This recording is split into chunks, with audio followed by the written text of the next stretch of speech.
अज़ीज़ तलबा, अस्सलामु अलैकुम व रहमतुल्लाहि व बरकातहू। आज हम आपके सामने जमात नहुम की उर्दू की किताब से मशगलाती पर्चा नंबर 15 लेकर हाजिर हुए हैं, जो सबक पंचायत से मुताल्लिक़ है। आइए इस मशगलाती पर्चे के हवाले से दिए गए सवालात पर नज़र डालते हैं। सवाल नंबर 1, रवानी से पढ़ना समझ कर लिखना। इसके तहत दिए गए सवालात में एक इबारत है।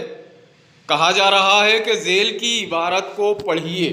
यहाँ एक इबारत दी गई है और ये इबारत ली गई है सबक पंचायत से।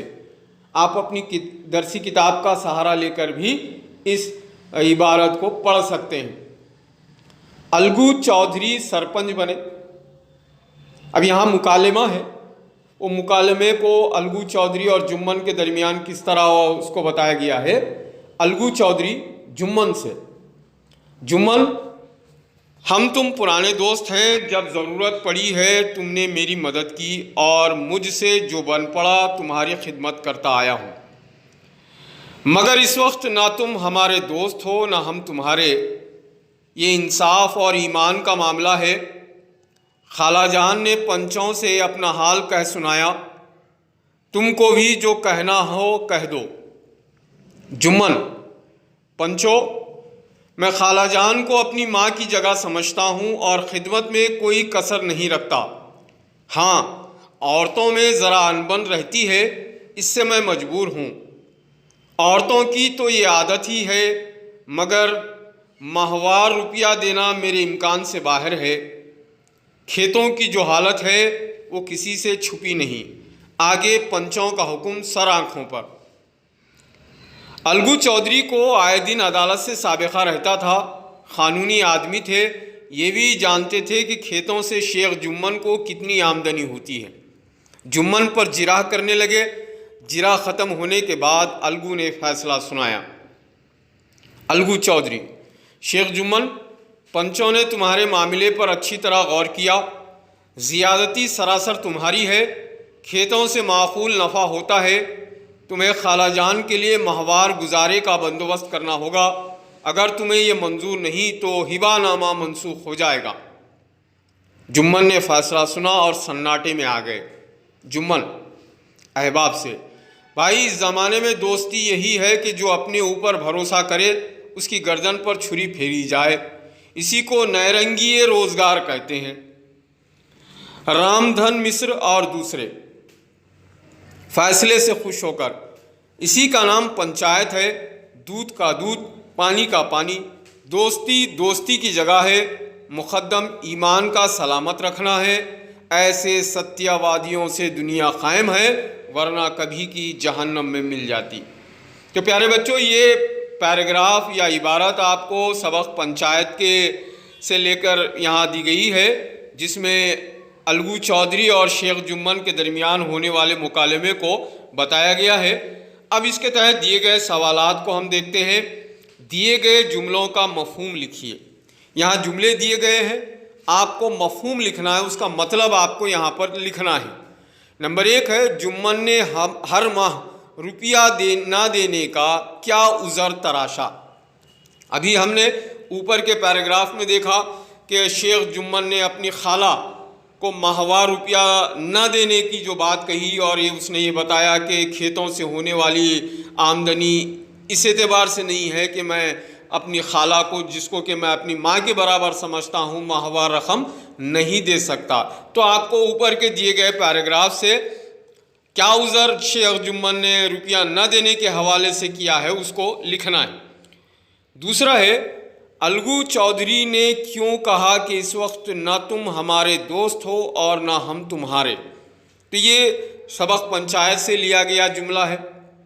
आपको इसका मतलब लिखना है कि जब पंचायत शुरू हो रही थी तो अलगू चौधरी ने क्यों शेख जुम्मन से कहा कि हम और तुम हालांकि दोस्त हैं, लेकिन इस वक्त चूँकि पंचायत में फ़ैसला सुनाना है, तो फ़ैसला सुनाने के दौरान ना कोई किसी का रिश्तेदार होता है ना कोई किसी का दोस्त। इसका मफ़हूम आपको पैराग्राफ से या सबक आप पढ़कर उससे तलाश करके लिख सकते हैं।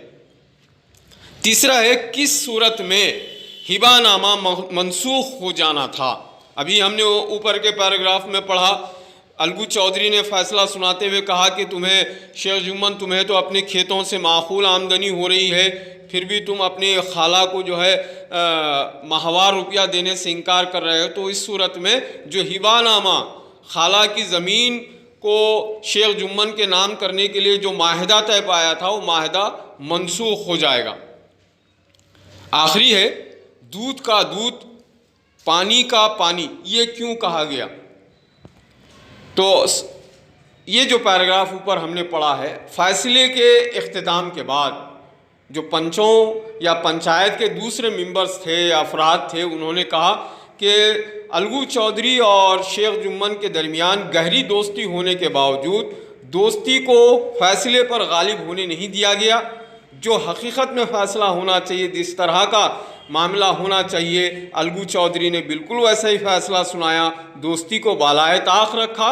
और ये फैसले दरअसल दूध का दूध और पानी का पानी अलग करने के मिज़ाक है। आइए दूसरे सवाल की तरफ बढ़ते हैं। यहाँ पर भी एक इबारत दी गई है, पहले हम इबारत को पढ़ लेते हैं। एक बादशाह था, इसे शेर व शायरी से बड़ी दिलचस्पी थी। इसने एक दिन सभी शायरों को दरबार में बुलाया और कहा कि मेरी तारीफ़ में जिसने जो कुछ लिखा है सुनाए। एक शायर उठा और आगे बढ़कर उसने अपनी नज़म सुनाई। दरबारियों ने उसकी बड़ी तारीफ़ की। बादशाह ने उसे एक हीरा इनाम दे दिया। इसके बाद दूसरे शायर ने अपनी नज़म सुनाई। दरबारियों ने उसकी भी तारीफ़ की। बादशाह ने उसे भी एक हीरा इनाम में दिया। इस तरह सारे शायरों ने अपनी अपनी नज़में सुनाई और हीरे इनाम में लेकर खुशी खुशी बैठ गए। लेकिन फ़िरोज़ नामी एक शायर अपनी जगह बैठा रहा, उसने कुछ नहीं सुनाया। बादशाह ने पूछा, तुमने क्या लिखा है, सुनाओ। फ़िरोज़ ने कहा, अगर बादशाह सलामत मेरी जान बख्श दें तो सुनाऊंगा।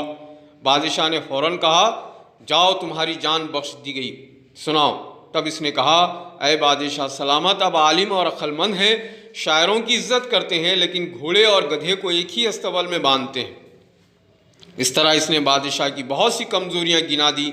तमाम दरबारियों ने सोचा, अब इस शायर की खैर नहीं, ज़रूर मारा जाएगा।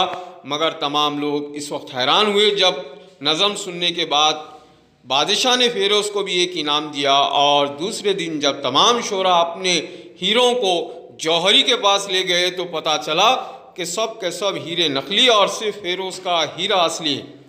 अगले दिन बादशाह की इजाज़त से किसी ने दरबार में सवाल किया तो बादशाह ने मुस्कुराकर जवाब दिया, इसमें ताज्जुब की क्या बात है, जिसने झूठी तारीफ़ की इसे झूठा हीरा और जिसने सच्ची बात कही उसे सच्चा हीरा मिला। तो ये पैराग्राफ था, इसको आपको पढ़ना है और नीचे दिए गए जो खाली जगह हैं उनमें मुनासिब जुमलों का इंतखाब करते हुए ये खाली जगहों को मुकम्मल करना है। पहला है, डैश नामी शायर अपनी जगह बैठा रहा। आप पैराग्राफ में उसका नाम क्या है जो अपनी जगह नज़म सुनाने के लिए नहीं उठा और अपनी जगह ही बैठा रहा, उसका तलाश करके यहाँ नाम लिखेंगे। दूसरा है, अय बादशाह सलामत, आप डैश और डैश हैं। तो फ़िरोज़ ने क्या बादशाह को मुखातिब करते हुए किन अल्फाज का इस्तेमाल किया था वो यहाँ तलाश कीजिए और लिखिए। तीसरा, लेकिन डैश और डैश को एक ही अस्तबल में बांधते हैं। फ़िरोज़ ने कहा था कि आप घोड़े और गधे को एक ही अस्तबल में बांधते हैं। नंबर 4 है, दरबारियों ने सोचा कि अब डैश की खैर नहीं, क्योंकि फ़िरोज़ ने दूसरे शोरा की तरह बादशाह की तारीफ़ करने के बजाय बादशाह की खामियों का तज़किरा किया था। दरबारियों ने सोचा कि अब फ़िरोज़ की खैर नहीं। 5वां जुमला है, हीरों को जौहरी के पास ले गए तो पता चला कि सब के सब हीरे डैश और सिर्फ फ़िरोज़ का हीरा डैश है। तो ये भी आप ऊपर के पैराग्राफ से इसका सही मफ़हूम को तलाश करते हुए या जो मुनासिब अल्फाज से तलाश करते हुए ये खाली जगह पूरी कीजिए। अब दूसरे सेक्शन में खुद लिखना के तहत चंद सवाल दिए गए हैं और उनके बारे में कहा जा रहा है कि ज़ेल के सवालों के जवाब 5 जुमलों में लिखिए। पहला है, मुंशी प्रेमचंद के बारे में आप क्या जानते हैं?